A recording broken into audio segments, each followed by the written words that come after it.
نماز کے بغیر جو اپنی زندگی گزارتے ہیں ان کی زندگی میں سوائے ٹینشن اور دکھ کے اور ہو کیا سکتا ہے؟ خشوع کے ساتھ نماز کرنا سیکھو. نماز پڑھنے کے بعد آپ ہلکے پھلکے پاؤ گے اپنے آپ کو. رقت کے ساتھ اللہ کے حضور گڑ گڑاتے ہوئے سجدے کرو, اس کا اپنا سرور پاؤ گے.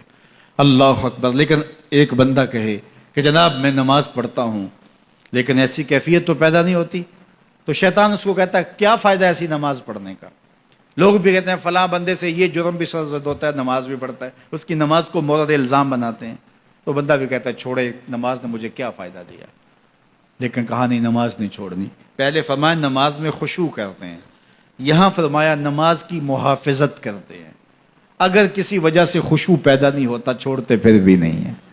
یہ اللہ کا فریضہ ہے. محدث کچھوچوی علیہ رحمہ سے ان کے ایک مرید نے کہا حضرت نماز پڑھتا ہوں لطف نہیں آتا, مزہ نہیں آتا.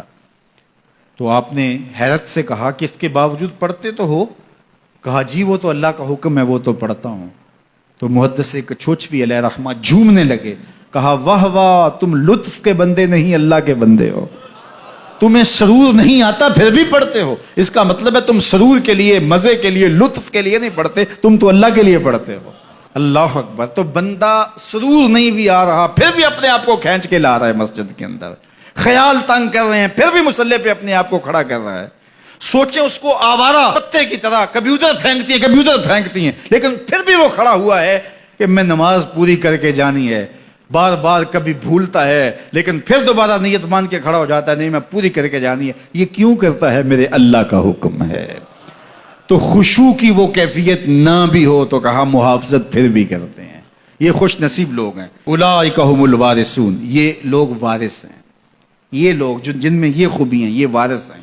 کس چیز کے وارث ہیں؟ مال کے, دولت کے, کوٹھیوں کے, کاروں کے, محلات کے.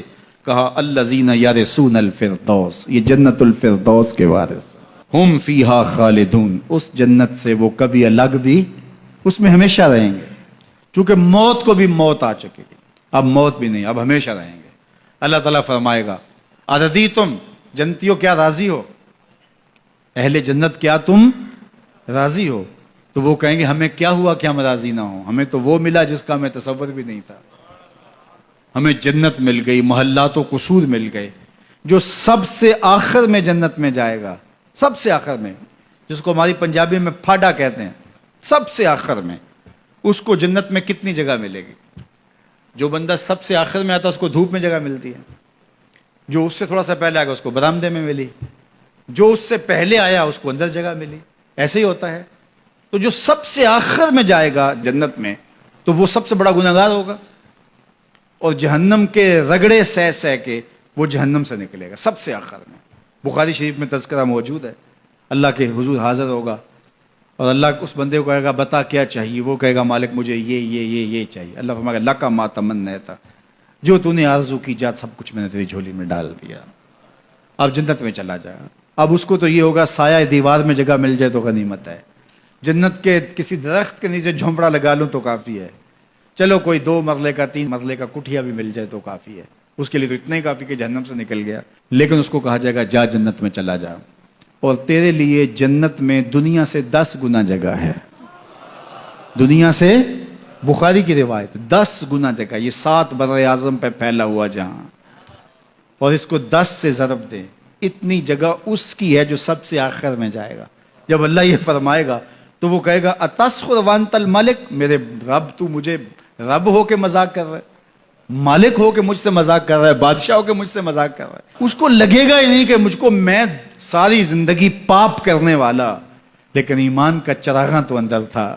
اللہ اکبر. آج نکلے گا تو جنت میں سب سے آخر جانے والے شخص کو کتنی جگہ ملے گی؟ دنیا سے 10 گنا جگہ دنیا سے سب سے آخری شخص کو, پھاٹے شخص کو ملے گی. پھر بلال حبشی کی جاگیروں کا عالم کیا ہوگا؟